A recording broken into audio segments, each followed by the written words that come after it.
qaçacağım arxanca, qoy baxım sənə mən doyunca, həyatım əllərində bir oyunca. Dur ayaq saxla, qaçma məndən, qaçma səni sevəndən.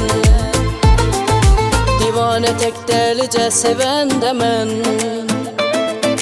hər gecə göz yaşların siləndə mən, pəncərənin önündən keçəndə mən, elə baxıb vermə mənə acıq, üzünü göstər görsün səni bu yazıq.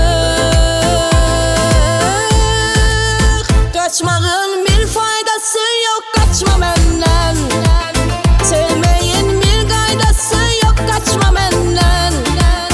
Hara getsən mən oradayam səndən qabaq, bu ürək sənə xəstə yarası çox, qaçma məndən.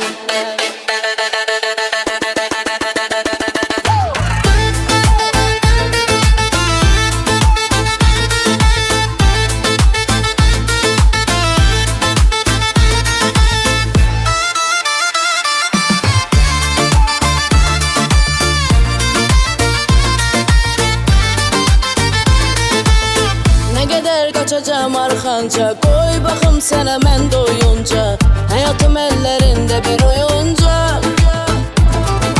Dur ayaq saxla, qaçma məndən, qaçma səni sevəndən. Divanə tək dəlicə sevəndə mən, hər gecə göz yaşların siləndə mən, pəncərənin önündən keçəndə mən, elə baxıb vermə mənə acıq, üzünü göstər görsün səni bu yazıq.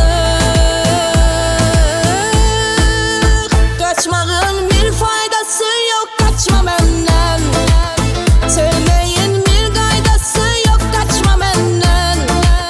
Hara getsən mən oradayam səndən qabaq, ürək sənə xəstə yarası çox, qaçma məndən.